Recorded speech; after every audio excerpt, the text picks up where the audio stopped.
देवादिदेव आदिनाथ भगवान की, देवादिदेव मूलनायक पारसनाथ भगवान की, देवादिदेव शासन नायक महावीर स्वामी की, आचार्य भगवंत कुंद कुंद स्वामी की, आचार्य भगवंत विराम सागर जी महाराज की, आचार्य भगवंत विशुद्ध सागर जी महाराज की, मम दीक्षा शिक्षा दाता आचार्य भगवंत ईश्वर विभव सागर जी महाराज की, द्वादश संघ चिलवाणी माता की।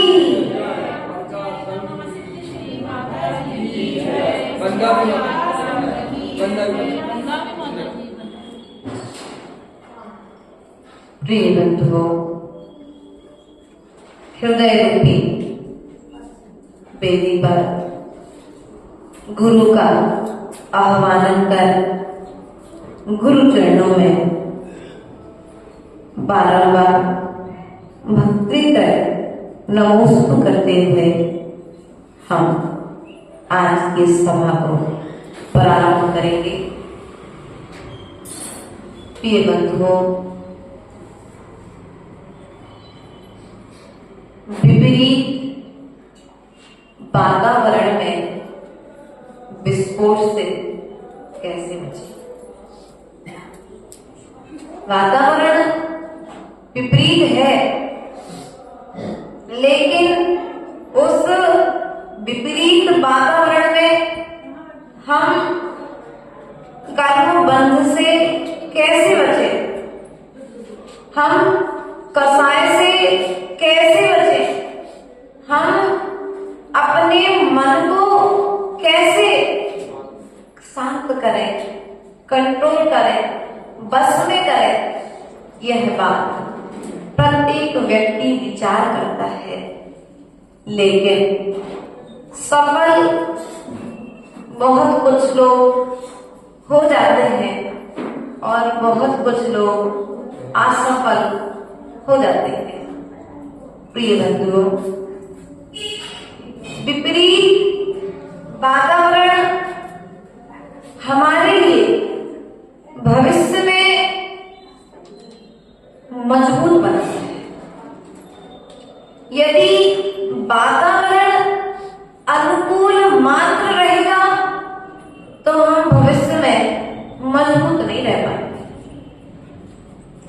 पेड़, जब एक बीज जमीन में बोया जाता है तो वह बीज नाना तरह के मौसमों को, ठंडी को, गर्मी को, आदि आदि जमीन की आपने जो हल वगैरह लगाते हो उन सभी को सहन करना है, तब कहीं जाकर के वह बीज फल देने के योग्य बनता है। उसी प्रकार से यह जो हमारे विपरीत वातावरण बना है, वह विपरीत वातावरण हमें भविष्य में संभाल रहा है, हमें भविष्य में सावधान होने की प्रेरणा दे रहा है। अर्थात विपरीत वातावरण हमें दुख नहीं दे रहा है, हमें भविष्य में कुछ सिखाने के लिए आया है। यदि ऐसा विचार करोगे तो कर्म बंध से बच जाओगे। राजा श्रेणिक का उदाहरण आता है कि वह राजा श्रेणिक जिसके अंदर राजा बनने की योग्यता है, लेकिन पिता ने वचन दे दिया है कि चलाती पुत्र के लिए ही राज्य दिया जाएगा, लेकिन चलाती के भीतर में योग्यता तो है ही नहीं, और राजा प्राण जाए प्रवचन न जाए, क्या किया जाए? नाना तरह की परीक्षाएं ली गई। देखो तो आज हम बच्चों के लिए ज्ञान दे रहे, किताबों का, अनुभव का ज्ञान दे रहे। यदि अनुभव का ज्ञान देते तो हमारा पुत्र भी या तो अभय कुमार के जैसा होता या पुत्री निपुणमती के जैसी होती, या तो सैनिक के जैसा होता या चेला के जैसा होता। विचार करना है। वह सैनिक कुमार जिसे पिता ने युक्ति रखी कि जो ओस के पानी से भरा हुआ घड़ा लेकर के आएगा, वही पुत्र हमारे राज्य का राजाधिकारी होगा। 500 पुत्र, कितने पुत्र? 500 पुत्र एक घड़ा लेकर के सब जंगल में पहुंचे। सुबह से शाम तक पुरुषार्थ करते रहे, लेकिन घड़ा बनने में समर्थ नहीं हो पाए। वहीं राजा श्रेणिक भी घड़ा बनने के लिए गया। राजा श्रेणिक ने युक्ति लगाई, एक साथ में कपड़ा लेकर के गया, और जहां पर उसके कण पर्याप्त मात्रा में गिर रहे थे, पत्तों पर ओस के कण जो बिखरे हुए थे, उस सैनिक ने उन ओस के कणों पर कपड़ा बिछा दिया, और जैसे कपड़ा बिछाया तो वे ओस के कण पानी कपड़े के साथ आ गया। उसने उस कपड़े को निचोड़ दिया और निचोड़ करके घड़ा भर करके राज दरबार में प्रस्तुत कर दिया। इसलिए माताओं, हमारा भी आपसे कहना है, विपरीत परिस्थितियों में रहने पर भी आपके बच्चे हिम्मत न हारे, ऐसा अनुभव ज्ञान भी उन्हें देकर के रखिए। यदि हम उन्हें विपरीत परिस्थितियों से नहीं बचने की शिक्षा देंगे तो उन्हें और कौन संभालेगा फिर? क्योंकि मात्र आज शिक्षा की ओर व्यक्ति जा रहा है, लेकिन संस्कारों की ओर उसका ध्यान नहीं जा रहा है। इसलिए हमें स्वयं विचार करना है। जब तक हम विपरीत वातावरण से बच्चे को बचाते रहेंगे, तब तक वह आगे नहीं बढ़ेगा। साइकिल चलाना सीखी थी, राजेश भाई सीखी थी, गिरे भी थे कई बार गिरे थे। गिरने के बाद लगी भी थी, मम्मी पापा ने कह दिया था अब नहीं चलाना, चला आपने चलाई क्यों? यदि एक बार सीख जाओगे, गिर के सीखोगे, लेकिन सीख जाओगे तो भविष्य में किसी का दास बनोगे नहीं रहना पड़ेगा, कभी किसी का मुंह नहीं देखना पड़ेगा, कहीं जाना है तो अपनी साइकिल उठाकर आगे क्यों भैया। आज की स्थिति क्या है, बच्चे स्वावलंबी तो बन रहे हैं, लेकिन उनकी जो स्वावलंबी बना है ना, मात्र पैसे तक सीमित है, किताबों की पढ़ाई तक सीमित है, अनुभव ज्ञान तक सीमित नहीं है। इसलिए अनुभव का ज्ञान देना अति आवश्यक है। आज का बच्चा यदि साइकिल चलाना सीखने जाए और थोड़ा सा गिर जाए, मम्मी क्या कहेगी, बेटा नहीं अम्मी जान तेरे को लग जाएगी, गिरेगा पड़ेगा तब तो वो सीखेगा। आज क्या है, आज स्थिति क्या है, माताओं का प्यार इतना ज्यादा बरस रहा है कि बच्चे कुएं के बैठक बन के, किताबों के कीड़े बन के, उनकी बुद्धि आगे काम नहीं कर रही। उन्हें कोई भी प्रश्न का उत्तर चाहिए तो पहले युक्ति लगाते थे। अभय कुमार ने, राजा सैनिक ने अभय कुमार वहां नंदीग्राम के ब्राह्मणों से कहा कि यदि तुम्हें नंदीग्राम में सुरक्षित रहना है तो एक हाथी का वजन करके भेजो। और राजा सैनिक को मालूम नहीं था कि इस नंदीग्राम में अभय कुमार निपुणमती का पुत्र भी विराजमान है। हाथी का वजन नंदीग्राम के ब्राह्मण तुझे भेजेंगे कैसे?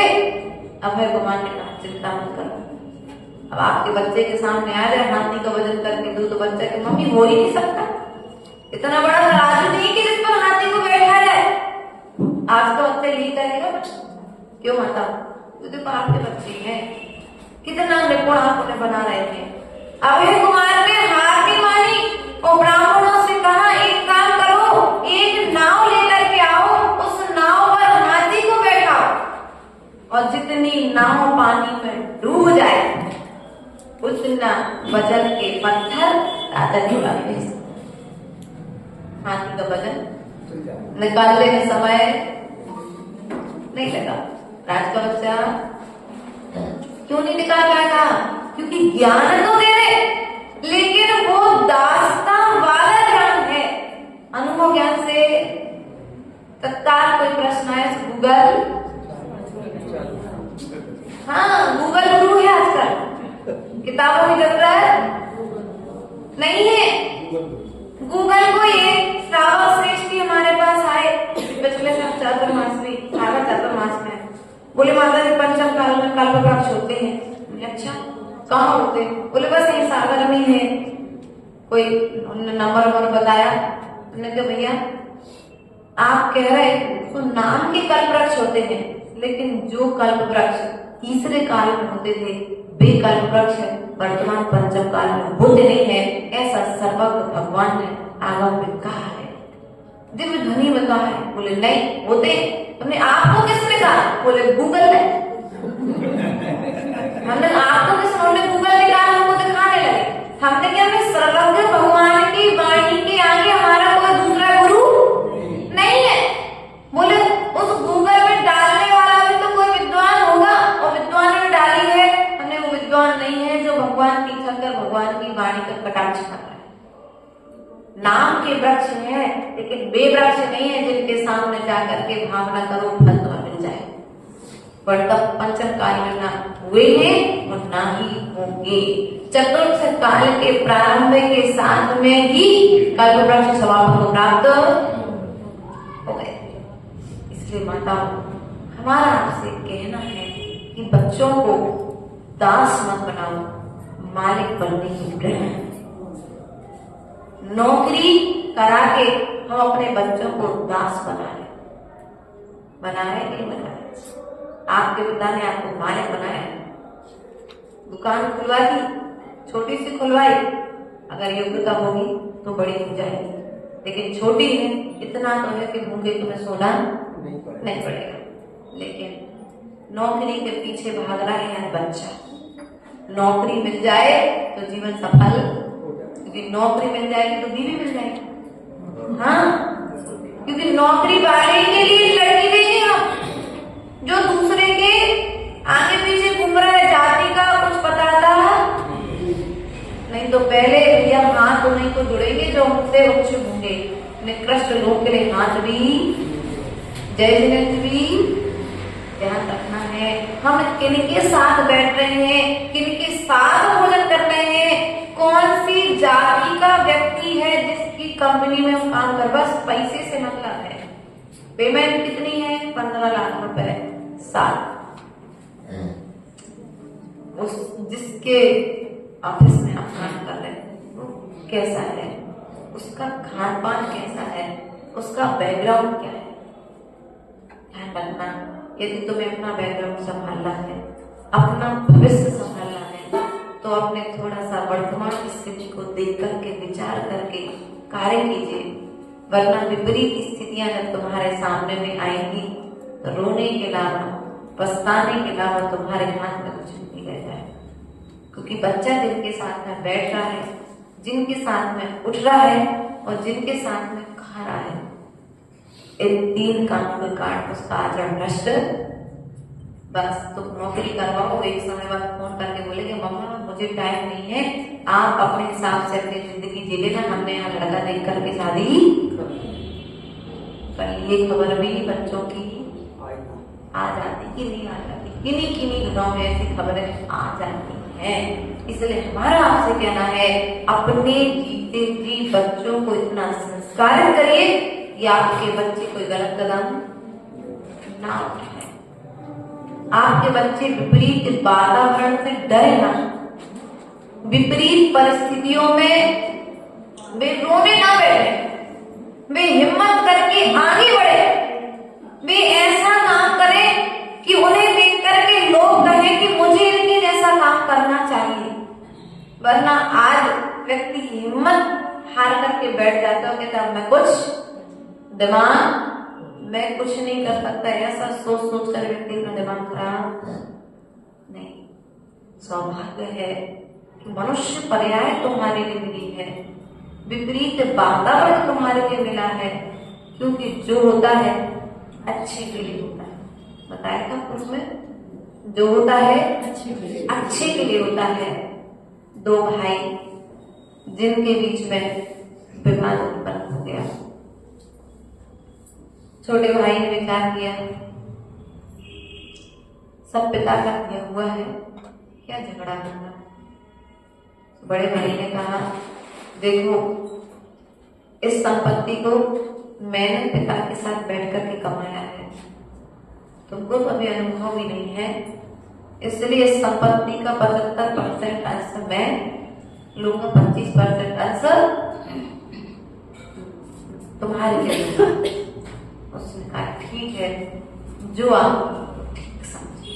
क्या क्या उसने अपने भाई से, जो आप ठीक समझे। उसने कहा 75% संपत्ति लेने का मैंने कह दिया, उसके बाद में भी इसे गुस्सा नहीं आया। उसने कहा ठीक है, एक काम करो, तुम्हारा भी परिवार है और हमारा भी परिवार है, एक काम करो अपन इसके आधा हिस्सा अर्थात 50% तुम ले लेना, 50% हम ले लेंगे। दोनों के बीच में बात हो गई। फिर भी उसने कहा भैया जैसा ठीक समझे।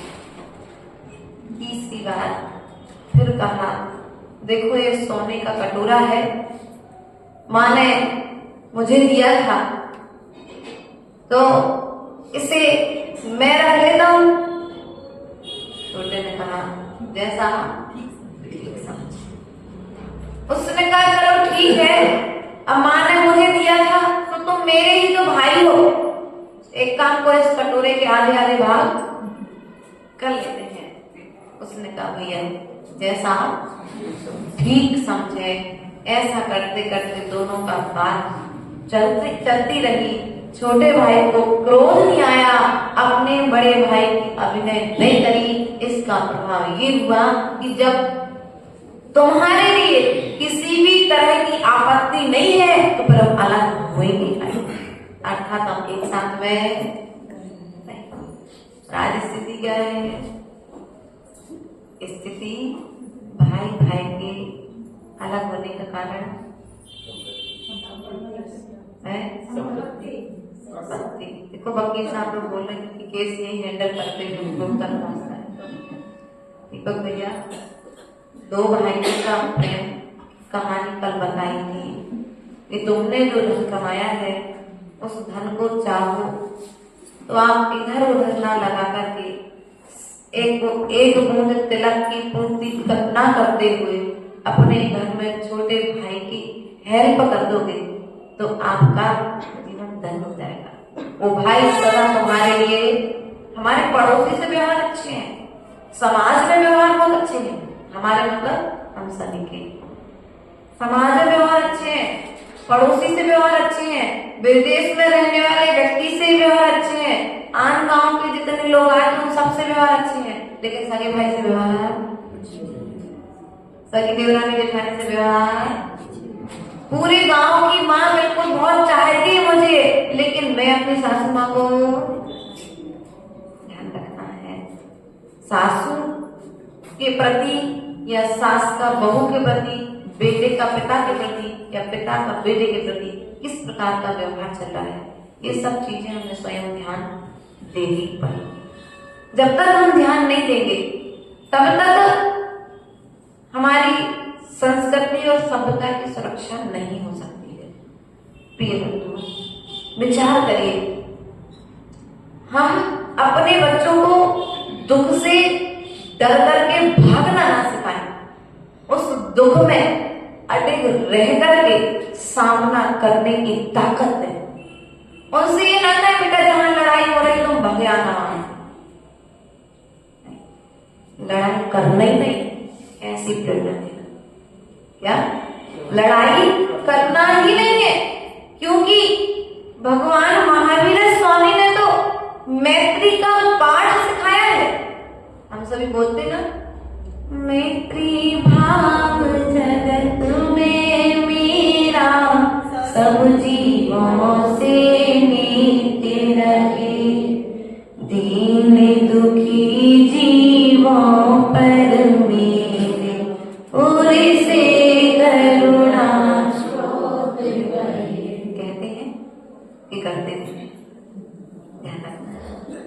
मेरी भावना है, मेरी अर्थात हम सबकी, प्रत्येक जीव की ऐसी भावना होना चाहिए दीन दुखियों को देख करके, वरना यदि हमारे भावों में परिवर्तन नहीं आया तो हमारे भाव में भी परिवर्तन नहीं आएगा। इस भाव से हमें भाव प्राप्त करने की परंपरा को रोकना है। हमें इस भाव से, पाप से बचने का पुरुषार्थ करना है। और हम कोई लड़ाई झगड़ा आदि आदि करते रहे तो फिर हम आगे जाकर के सफलता को कैसे प्राप्त करेंगे।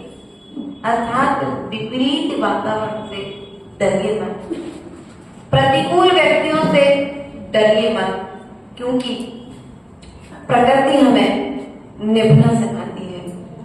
हमारी प्रकृति जो हमारे साथ में है, सुबह से व्यक्ति उठता है, पृथ्वी पर पैर रखता है, पृथ्वी पर मल क्षेपण करता है, थूक खकार आदि गंदगी करता है, लेकिन पृथ्वी गुस्सा करती है क्या? जल का सदुपयोग भी करते हैं, जल का दुरुपयोग भी करते हैं, लेकिन प्रकृति गुस्सा। वे पेड़ हमें सिखाते हैं कि यदि निभ करके रहोगे तो तूफानों में भी खड़े रहोगे, और यदि निभ करके नहीं रहे तो तूफान तुम्हें उखाड़ करके फेंक देगा। देखिए ना, पेड़ आती है आंधी बरसात के दिनों में, अभी गर्मी के दिनों में कई बार आंधी आ जाती है, बीच में देखने में आ जाता है। इसलिए हमारा आप सभी से कहना है कि विपरीत वातावरण बन गया है तो झुक जाओ अहंकार करने के अपेक्षा। यदि झुक जाओगे, निभ जाओगे तो बच जाओगे, यदि झुके नहीं तो जान चली जाएगी। ध्यान रखना, कई बार अपने विवेक का परिचय देना पड़ता है, युक्ति का प्रयोग करना पड़ता है। नहीं, हमारी तो गलती है ही नहीं, हम क्यों झुके? घर में लड़ाई क्यों? देखो इसी बात की होती ना आप लोग के आपस में, माता इसी बात की लड़ाई होती ना। बेटा पिता से कहता मैंने तो गलत काम किया नहीं, पापा ही मुझे जबरदस्ती में डांट रहे थे, या मम्मी मुझे जबरदस्ती में कह रही थी। नहीं, बड़े हैं, दो बातें कह दी, चुप जाओ, क्या होगा? उनका सम्मान बढ़ जाएगा और तुम्हारा उन पर प्रेम बरसने लगेगा। उन्हें उनकी गलती स्वयं फील करने दो। आप यदि गलती स्वयं महसूस कराने के लिए बैठोगे तो व्यक्ति अपनी गलती महसूस तो नहीं करेगा, लेकिन तुम्हें स्वयं गलत में साबित कर देगा। इसलिए प्रयास और पुरुषार्थ करो, हर गलत चीज का उत्तर देने का पुरुषार्थ करो। कुछ गलतियों के लिए X, Y, Z, क्या दीपक भैया? आचार्य गुरुदेव विभव सागर जी महाराज हमारे गुरुवर और इस युग के महान आचार्य विद्यासागर जी महाराज का 2009 में मिलन हुआ। और आचार्य गुरुदेव ने आचार्य गुरुवर की वैयावृत्ति की समाधि भक्ति तेरी छत्र छाया जो हम आप गाते हैं वो आचार्य गुरुदेव को सुनाई। और सुनते सुनते आचार्य गुरुदेव उनको कुछ इशारा किया कि कुछ मतलब पूछने या किस हिसाब से आप आए हैं। तो आचार्य गुरुदेव उनके चरणों में भक्ति तरह नमोस्तु किया और आचार्य भगवंत से कहा, आचार्य भगवंत आप हमें निर्विकल्प होने का उपाय बताइए। क्या पूछा? आप मुझे निर्विकल्प होने का उपाय बताइए। आचार्य भगवंत विद्यासागर जी बोले, आपने अंग्रेजी पढ़ी है क्या? क्या बोले? आपने अंग्रेजी पढ़ी है क्या? आचार्य गुरुदेव बोले हाँ पढ़ी है। तो बोले आखिरी के 3 अक्षर कौन से हैं? X, Y, Z।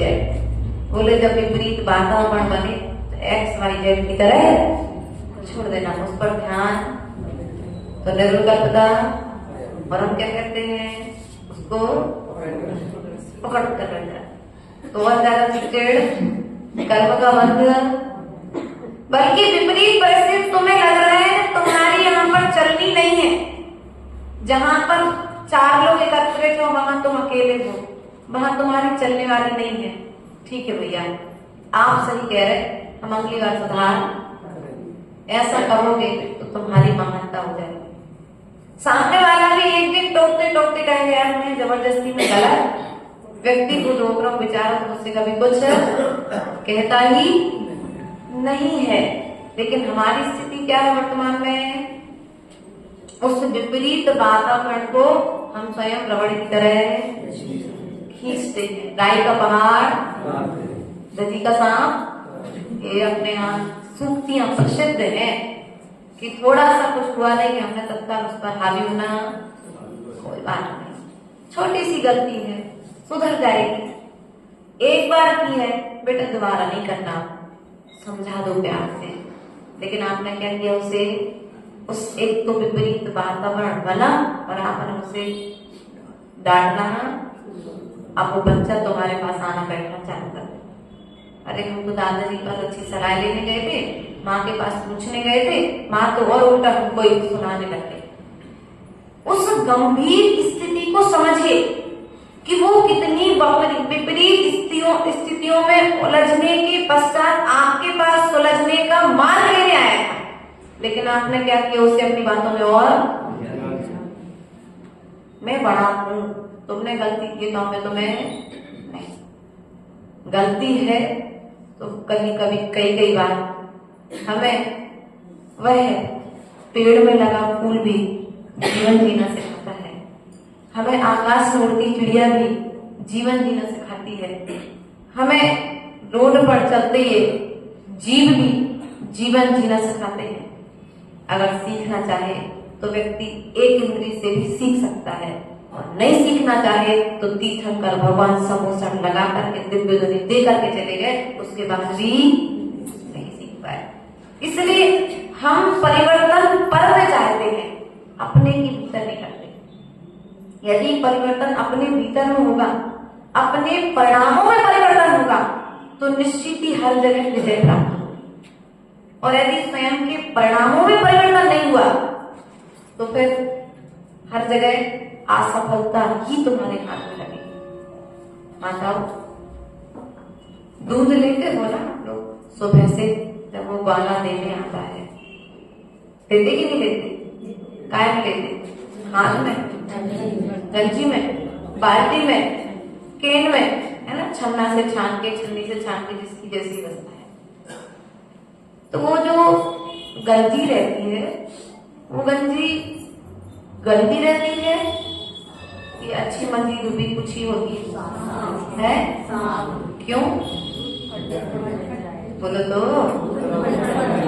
दूध ही तो लेना था।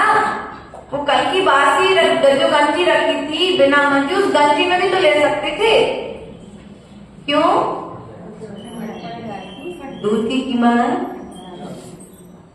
कीमत मालूम है कि 60 रुपए किलो आया है दूध, इसलिए उसको मंजी गंजी में ध्यान रखना। उस दूध की कीमत तुम्हें मालूम है, तो तुम अच्छा बर्तन को मांज रहे हो, पोंछ रहे हो, सुखा रहे हो, उसके पश्चात उसमें दूध लेकर ले रहे हो। ध्यान रखना, उस दूध से ज्यादा हमारे परिणामों की कीमत है। अपने भावों को बिगड़ने मत दो।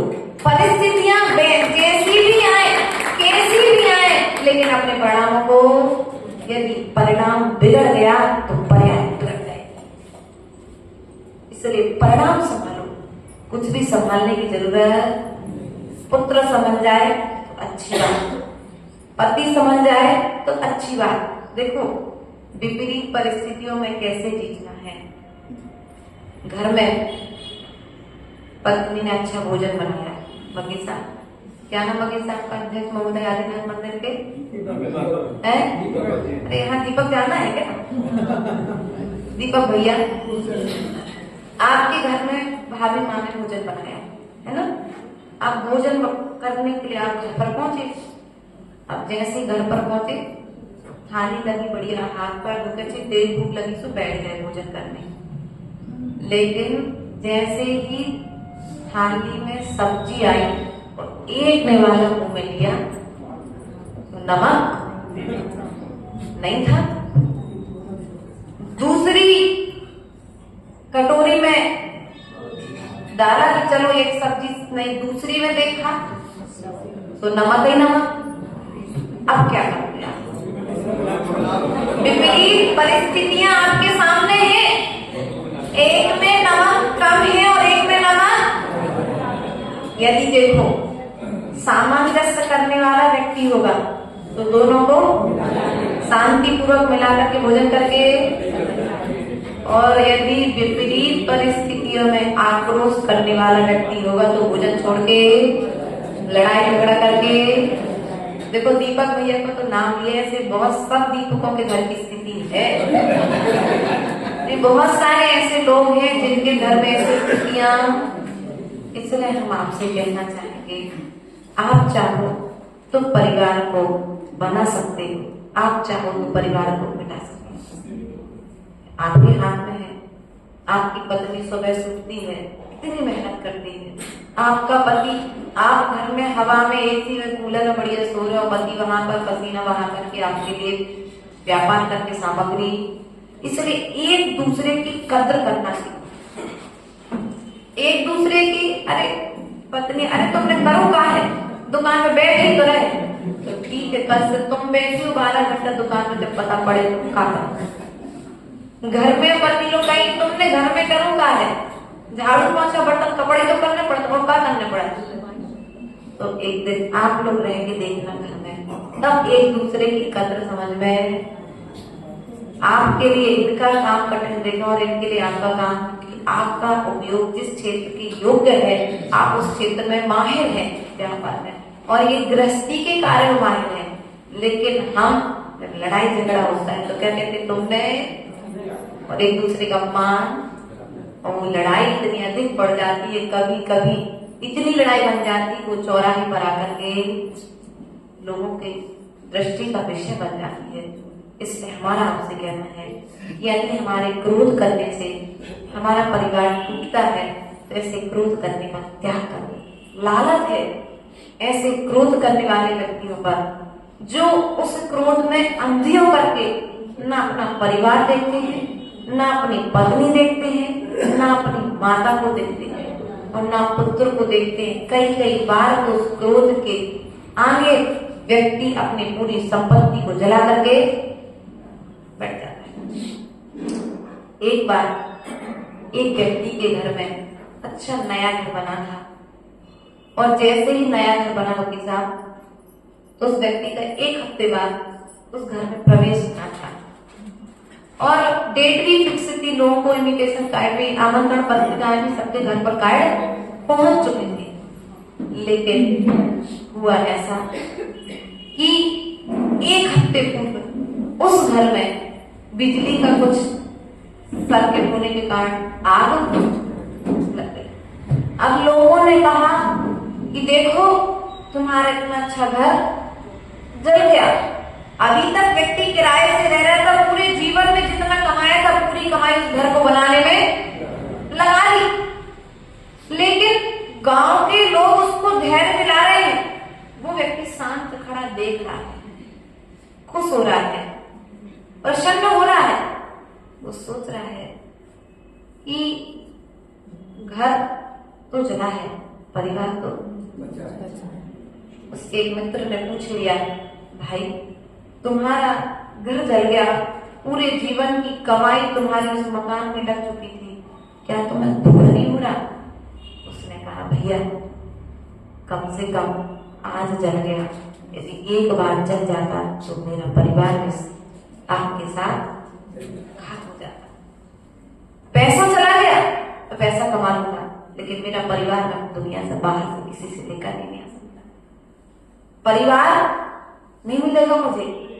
इसलिए माताओं, आपसे भी हमारा कहना है, इस पैसे के पीछे परिवार को मत छोड़ो। इस पैसे के पीछे अपनों को मत रुलाओ, अपनों से लड़ाई मत करो, क्योंकि जब तक पुण्य है तब तक पैसा तुम्हारे साथ में रहेगा और जब तुम्हारा पुण्य चला जाएगा तो पैसा भी तुम्हें छोड़ करके। इसलिए इस पैसे के अहंकार में आकर के कभी किसी का अपमान मत करना। रावण को अहंकार था सोने की लंका का, सो 9 लाख पुत्र 1.25 लाख जिनके घर में अहंकार का फल रावण ने पूरा है। ऐसे बहुत सारे जीवों के उदाहरण आते हैं। इसलिए कभी भी संपत्ति पर विश्वास मत करना, लक्ष्मी पर विश्वास मत करना।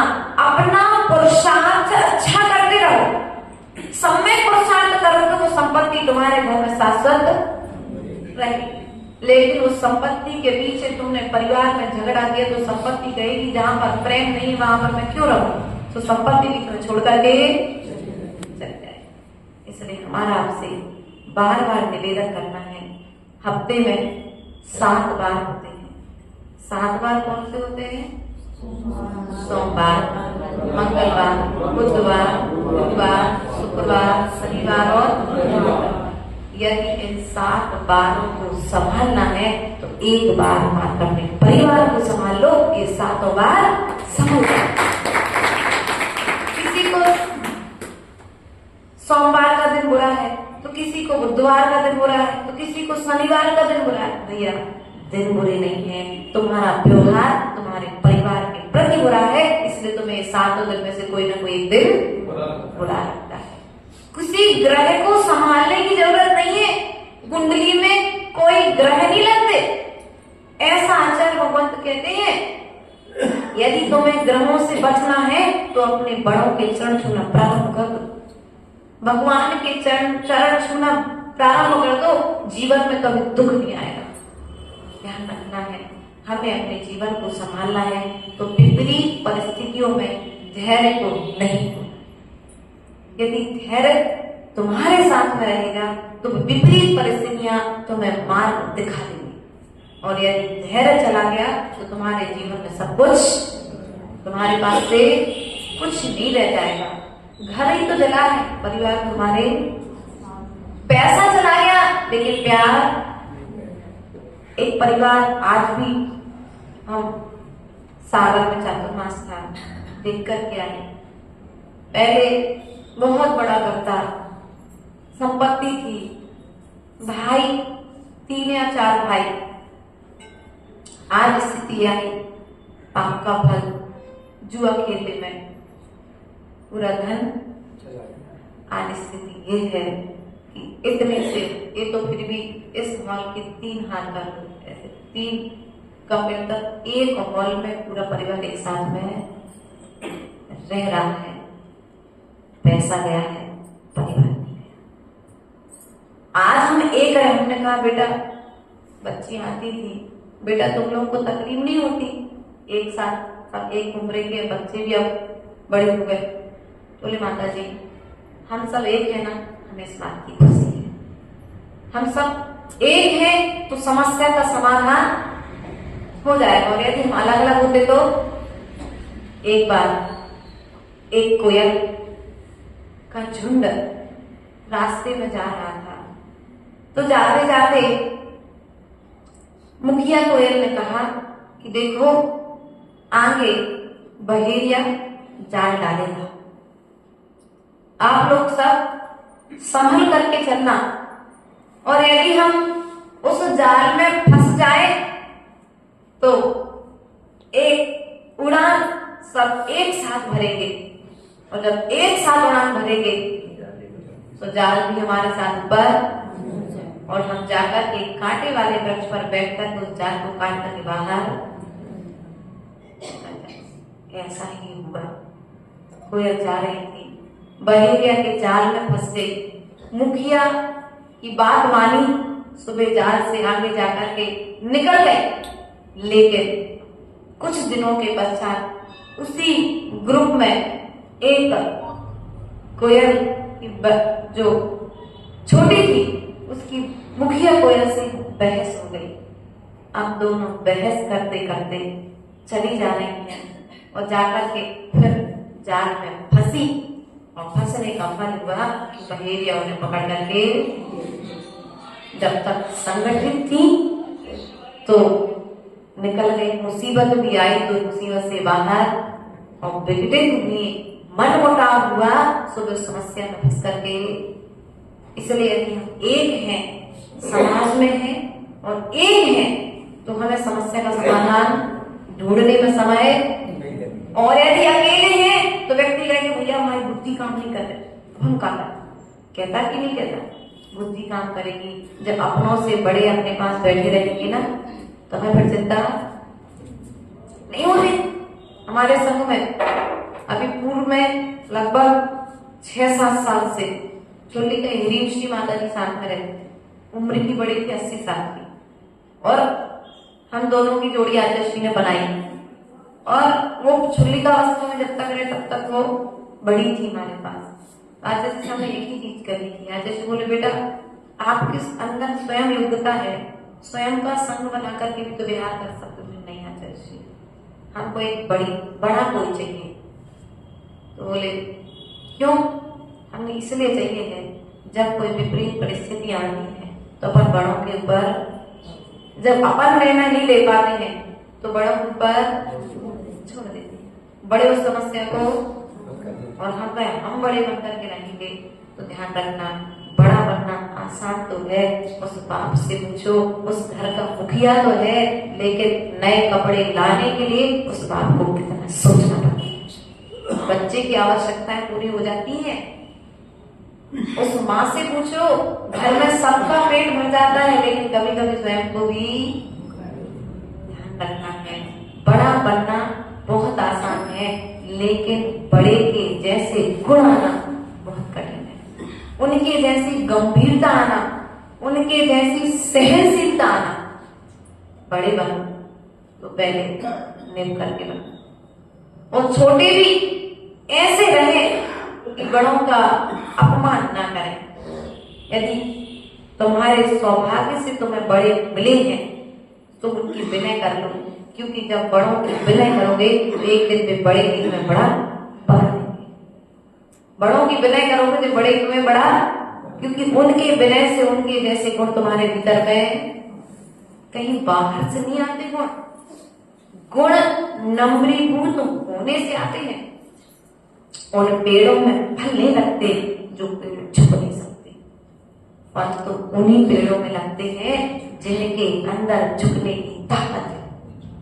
इसलिए प्रिय बंधु, हमें स्वयं विचार करना है, विपरीत परिस्थितियों से डरना नहीं है। जब सीता दो पुत्रों को गर्भ में लिए हुए जंगल में नहीं डरी, अंजना ने हनुमान को गुफा में जन्म दिया, तब वह अंजना नहीं डरी। चंदनवाला के सामने सेनापति खड़ा है गलत व्यवहार करने के लिए, तब भी वह चंदनवाला नहीं डरी। मनोवती की मां ने गजमोती चढ़ाने के गांठ से घर से निकाल दिया, तब मनोवती ने अपना धैर्य नहीं छोड़ा। तो हम अपना धैर्य क्यों छोड़ते हैं? क्योंकि जो आया है वो जाएगा। दुख आया है तो दुख जाएगा, रहने के लिए नहीं आया है। दुख तो मानव की संपत्ति है, तू दुख से क्यों घबराता है? दुख तो मानव की संपत्ति है, तू दुख से क्यों घबराता है? दुख आता है सुख जाता है, सुख आता है दुख जाता है। इसका ही रहने वाला है क्या? ना आएगा, आना जाना उसका काम है। इन दोनों में धैर्य रखना हमारा काम। इसलिए धैर्य रखिए और अपने जीवन को सफल कीजिए। इन्हीं भावनाओं के साथ में बोले परम पूज्य आचार्य गुरुवर स्वामी विभव सागर जी महाराज जी की। रविवार आएंगे हमारे दीपक में, कुछ कहेंगे क्या? इसके बाद भजन लेंगे।